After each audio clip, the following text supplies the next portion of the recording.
UP में हिंदू मुस्लिम फिर से एक बार शवाब पर है। संभल में मस्जिद को लेकर आज फिर से सुबह से ही तनाव बना हुआ है। कहा जा रहा है कि कोर्ट के आदेश पर सर्वे करने गए पुलिसकर्मियों पर पथराव हुआ,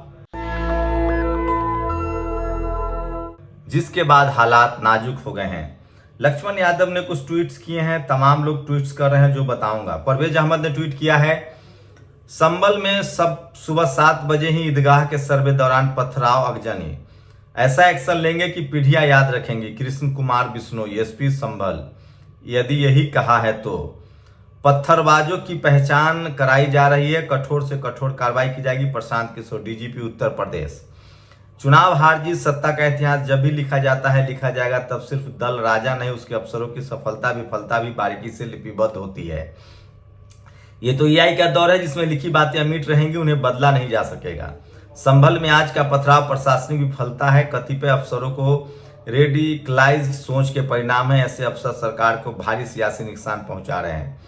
कोई एसपी कैसे बोल सकता है कि सबको सबक सिखाएंगे, पीढ़ियां याद रखेंगे। ये अफसरों में अहम ब्रह्म शामी का जो सोच घर कर जाती है, वह लोकतांत्रिक सरकार के लिए जहर है। मुख्यमंत्री जी अंकुश लगाइए, अगर संवाद स्थापित करके सर्वे कराया गया होता तो सरकार का दावा और मजबूत होता कि यूपी में कोई उपद्रवी पत्थर नहीं उठा सकता है।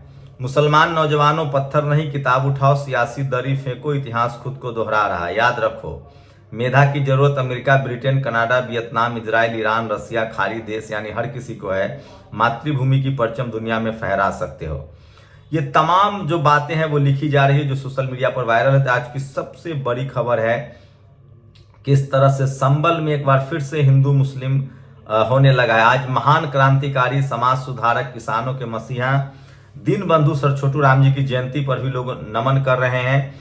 और दिल दहलाने वाली घटना, यूपी के जौनपुर में दलित समुदाय की एक नाबालिग बच्ची का रेप कर उसकी निर्मम हत्या कर दी गई है। मोहम्मद रेहान मन्नान फिरदौस पर रेप का आरोप है। और ये बड़ी खबर है जो सोशल मीडिया पर वायरल है, जो आपको मैं बताऊंगा। तो वो तमाम खबरें जो आपके लिए जरूरी है और जो सोशल मीडिया पर वायरल है। तो आज की सबसे बड़ी खबर है सर्वे वाला जो मामला है, वो जो खबर है वो सबसे बड़ी खबर है। लेकिन इसी बीच एक और खबर बता दें, भारत सरकार की एक कंपनी है India infrastructure finance company limited, IIFCL। अब इससे जुड़ी बड़ी खबर सुनिए।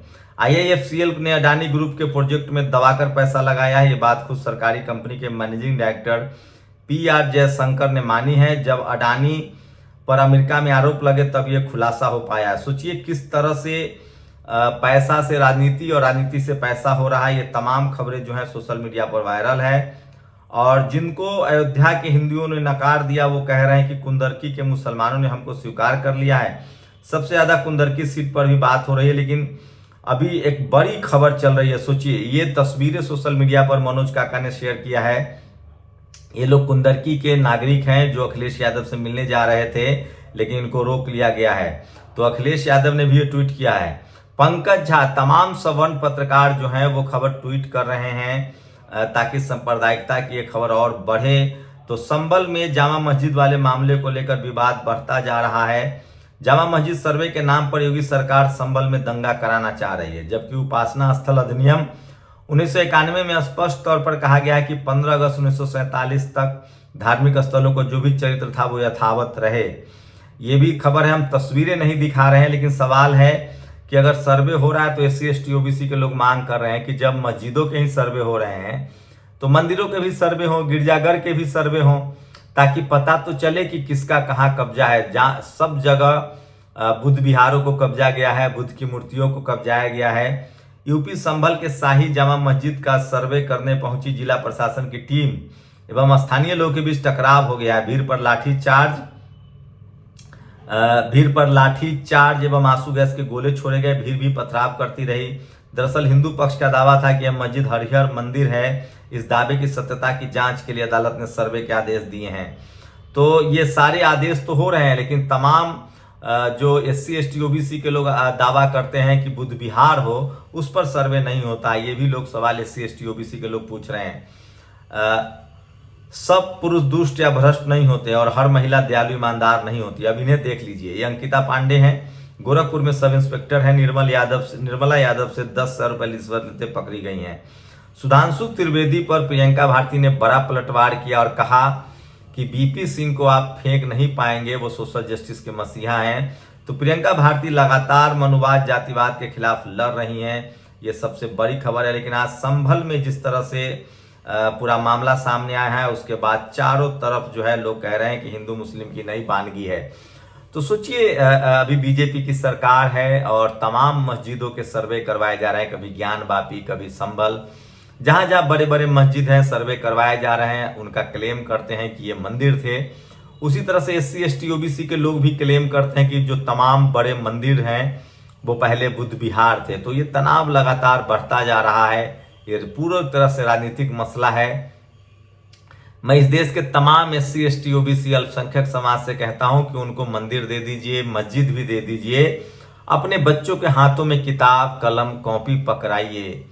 ये आप समाज का ज्यादा भला कर पाएंगे। जिस समाज में ज्यादा SP DM कलेक्टर होगा, CM PM होगा, पटवारी से लेकर चपरासी से लेकर चीफ जस्टिस होगा, उस समाज का ज्यादा भला होगा। सोचिए, आज इस देश में SC समाज ने बाबा साहब का रास्ता पकड़ा, कलम का रास्ता पकड़ा और वो तमाम पदों पर पहुंच रहे हैं। तो मैं तो इस देश के खासकर बैकवर्ड समाज से कहूंगा, आपका इस्तेमाल हो रहा है धार्मिक रूप से, आपकी नौकरियां छीनी जा रही है, आपको कटेंगे तो बटेंगे नारा दिया जा रहा है, लेकिन आपको हक अधिकार नहीं दिया जा रहा है। तो मैं एक पत्रकार के तौर पे आपसे जरूर अपील करूंगा कि आप इस तरह के हिंदू मुस्लिम के झगड़े में ना पड़िए। अपने बच्चों के लिए कलम कॉपी किताब का इंतजाम कीजिए, वो आपके बच्चों को ज्यादा बेहतर बनाएगा। अमेरिका लंदन भेजिए, बिजनेस में भेजिए, मीडिया जुडिशियरी ब्यूरोक्रेसी कॉर्पोरेट में भेजिए। आप अपने बेटे को जायसवाल बनाइए जो पर्थ में जाके सेंचुरी लगाए, संजू सैमसन बनाइए, रिंकू सिंह बनाइए, सूर्य कुमार यादव बनाइए, मैं तो एग्जाम्पल दे रहा हूं, सिराज खान बनाइए, मोहम्मद शमी बनाइए। तब जाके आपके समाज का भी भला होगा, आपका सम्मान भी बचेगा। और मैं दावे के साथ कह रहा हूं, जिनकी राजनीति मजबूत होगी उन्हीं का धर्म भी बचेगा। तो मैं खासकर SC ST OBC किसान अल्पसंख्यक से कह रहा हूं कि दे दीजिए उनको सारे मंदिर मस्जिद, सारे स्कूल कॉलेज मांग लीजिए, अपने बच्चों के हाथ में किताब कलम कॉपी मांग लीजिए, वोट का अधिकार मांग लीजिए, संवैधानिक अधिकार मांग लीजिए।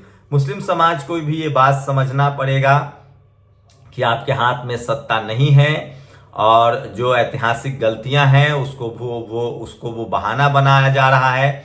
सोचिए, इस देश में एक भी मंदिर का सर्वे नहीं होता है जहां बुद्ध विहार हैं, जहां तथागत बुद्ध। तो ये सब भारत का कानून है, संविधान है। मैं फिर कह रहा हूं, सामाजिक सौहार्द बना रहे, भाईचारा बना रहे। हिंदू मुस्लिम के नाम पर आप लड़ेंगे, देश कमजोर होगा। मंदिर मस्जिद के नाम पर लड़ेंगे, देश कमजोर होगा। इस देश ने देखा है धर्म के नाम पर किस तरह से तांडव मचता है और लोग बेगुनाह लोग मारे जाते हैं। इस देश में अल्पसंख्यक समाज का भी लोगों ने रोज जुल्म देखा है। इस देश में आज भी जाति के नाम पर सबसे ज्यादा शोषण हो रहा है। मैं फिर कह रहा हूं, एक बेहतर अगर आप देश के नागरिक बनना चाहते हैं, आज दुनिया चांद पर जा रहा है, आज दुनिया तरक्की कर रहा है, AI का जमाना है।